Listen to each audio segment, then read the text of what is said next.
Hello again, my little princeps, and welcome to another Mordian Glory video.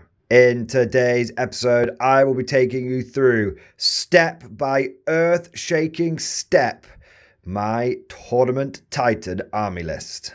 That's right, Kevin the Titan is ready to stomp into battle once more. And so without further ado, let's cry havoc, let's slip the Warhound of War, and dive right into today's episode. Attention guardsmen, the commissariat has detected you have not yet liked this video. Do so immediately or else you will face the Emperor's wrath. And anyone who has not yet subscribed to the channel will be transferred to the penal battalions. That is all. Move out!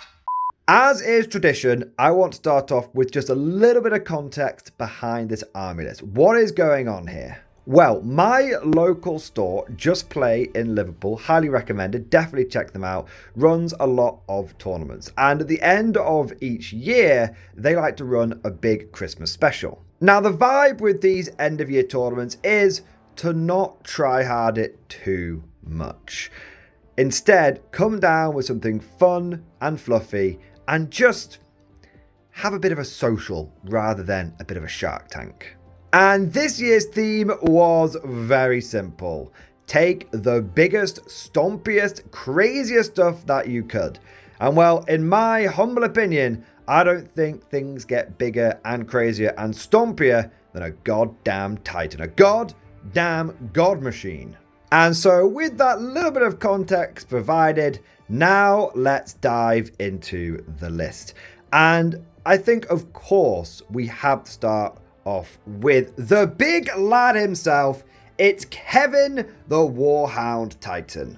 For those of you that don't know, Warhound Titans can be squeezed into a 2,000 point army list. They just happen to take up over half of your points because they are 1,100 points. Now you would think that for such an impressive model and for such a hefty price tag that they would be ultimate engines of destruction. Sadly, you would be wrong. Titans are notoriously trash. It's a real shame. It is. But they are definitely more form over function, shall we say. Especially with the configuration I have. You see, my favourite loadout on this guy, and what I think is the quintessential, the classic, the proper loadout for the Warhound Titan, is the Vulcan Megabolter and Plasma Blast Gun. Now, if you're an Imperial Guard player, you might actually be familiar with these weapons already. The Vulcan Megabolter can be found on your Stormlord Super Heavy, and the Plasma Blast Gun can also be found on the Stormblade Super Heavy. That latter one being a Forge World unit, not in the Codex or Index if you're struggling to find that datasheet.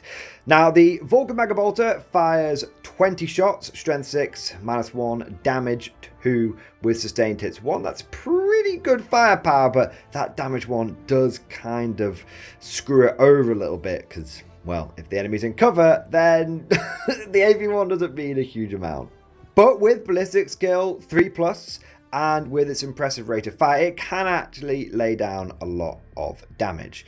The Plasma Blast Gun is a bit more punchy. It comes in when overcharged at strength 10, and then it's AP -3 or 4. I'm not quite sure. I think it's AP -3 with a whopping flat 5 damage. Now, the strength is a bit of a letdown because obviously if you start coming across things that are toughness 11 or higher, you're wounding them on blooming 5s, but that flat damage 5 does mean that any shots it does get through really do hurt. It also fires 2d6 plus 3 shots, so it can actually put out an average of 10 shots each time it fires, which is not too bad at all. Unfortunately, the problem with these weapons, especially in 10th edition, is that they're more anti-infantry focused than anti-tank focused, and that can be a bit of a problem. And it's probably going to be a big problem with the tournament I'm going to, when I'm going to be encountering lots of other big stompy things. If you were to run your Titan with the best possible loadout, I would actually recommend going for 2 of the twin turbo laser destructors. Those things are truly godlike firepower. But I don't have that loadout. I've got my Megabolter and my Plasma Blast Gun, and I wouldn't have it any other way.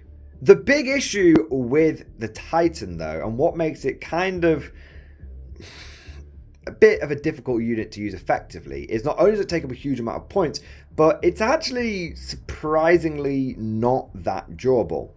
It relies heavily on the fact that it's toughness 13.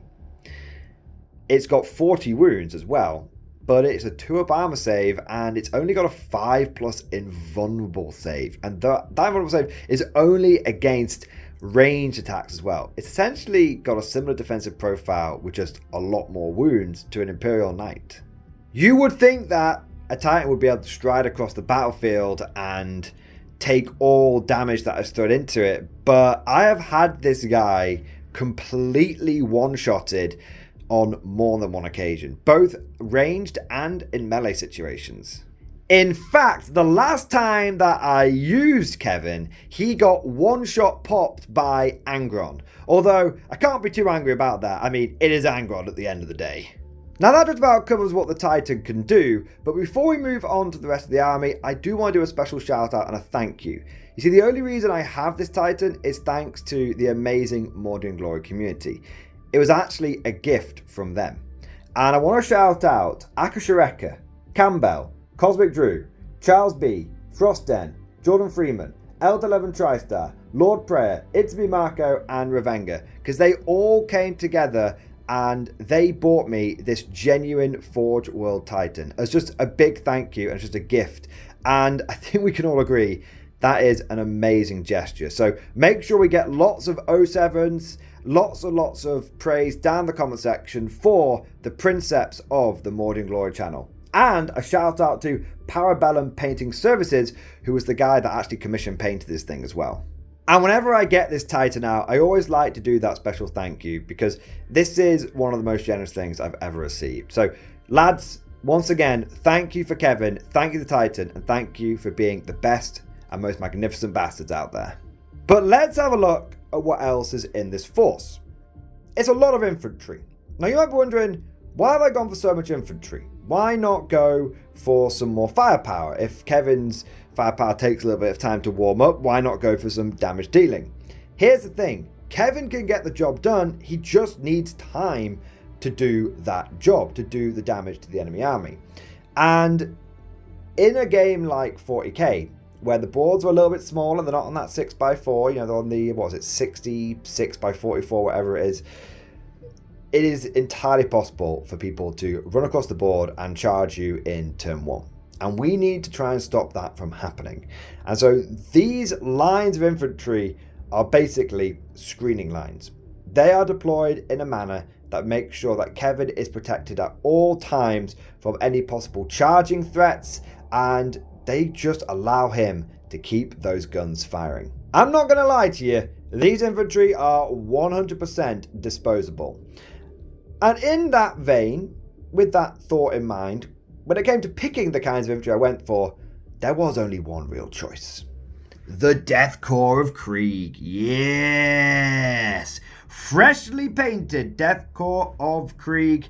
These were also a gift to the channel by Cosmic Drew, who has supplied me with an unholy amount of these Death Corps of Krieg. It's taken me ages to get them all painted up, but they're finally here, and they're going to their first tournament, and they're going in style. We have got 3 blobs of Cosmic Kriegers, each blob with 2 sergeants with power sword and plasma pistol, a couple of plasma guns in there, a couple of melter guns in there, a couple of grenade launchers in there, and of course the Death Corps Medipack. We're also going to have a Death Corps Marshal leading each one as well, giving them that sweet, sweet 5-up feel, no pain. Because if you want an infantry blob to be as annoyingly durable as possible, look no further and accept no substitutes than the Death Corps of Krieg. I've also got attached to the 3rd blob of Kriegers a Commissar. Now, the smart thing here with the Commissar would be to have him lone wolfing it and doing secondaries, but that's not really the vibe of this tournament. So we're going to attach him to a big blob of infantry, because there's nothing more cool than seeing a Commissar order the men to fix bayonets and have them charge in against some horrible big gribbly monster. But there is one more final blob of infantry. We have got 20 Kasjan Jungle Fighters. They have got 2 sergeants with las pistols, 4 flamers, 2 Voxcaster guys, and then we have got a whole bunch of las gunners. They are being taken because this will very likely be the last chance that I get to use a couple of my favourite characters in all of Warhammer 40k. Colonel Ironhand Strachan and Sergeant Harker. Now, we don't know for sure at the time of recording that those models are going to be going away, but GW has removed them from their website, and unless they remaster them and release them, they're probably not long for this world. I suspect they're probably not making it into the Codex. If they do make it into the Codex, this will be cool, and this video will age like milk, but at the time of recording, and the time we've been going to tournament, there's a real strong possibility that these guys won't be available anymore. And that's a real shame, especially for Strachan, who is my boy. He's my man. I absolutely love Strachan. Ever since I started using him towards the end of 9th edition, I've just completely fallen in love with his character, and just, it's nice having an Imperial Guard character that can go around and just beat the crap out of people. So taking this character chance allows me to get another blob of infantry, allows me to get another bit of screening, but it also allows me to give Strachan and Harker, two of the biggest chads in the Guard, a proper send-off and give them one last chance to shine. And last, but certainly not least, we have got 5 cheeky Scions. I've gone for a Scion Command Squad for one simple reason. I had 10 points left over, and I couldn't be bothered thinking how to use those 10 points more cleverly. Scion Command Squad has got a grenade launcher, a volley gun, a plasma gun, and a melter gun, and the officer has got a plasma pistol. They are there to do secondary game, they are there to score me a few points, but in all honesty, if an opportunity comes up for them to drop down and kill something big and cool and do a blaze of glory, then I will absolutely be taking that opportunity, because that is the vibe of this event. And with that, we come to the end of the list. My hope with this whole thing is just to have Kevin stomp around the battlefield for as long as possible, get loads of cool action shots for the after action report, and just to give Strachan and Harker a bit of a send-off. But let me know what you guys think down in the comment section below. How would you try and make a Warhound Titan an actually viable unit, whether that's in a Guard list or in a list for another faction?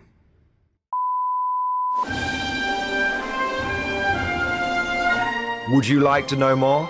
If so, then please consider becoming a channel member or patron. By supporting the channel, not only will you be doing your part, but you'll also be helping me create more content for your viewing pleasure and unlocking a whole host of perks. You get everything from a badge next to your name, custom emojis, but the big one is access to the Mordian Glory Discord server, an online community with almost 2,500 active members. It's always popping off in the MG Discord. We've got channels for army lists, hobbying, tactics, stories, and even a pretty spicy meme section as well. For all you greenhorns that wanted to see the Mordian glory hole, today is your lucky day.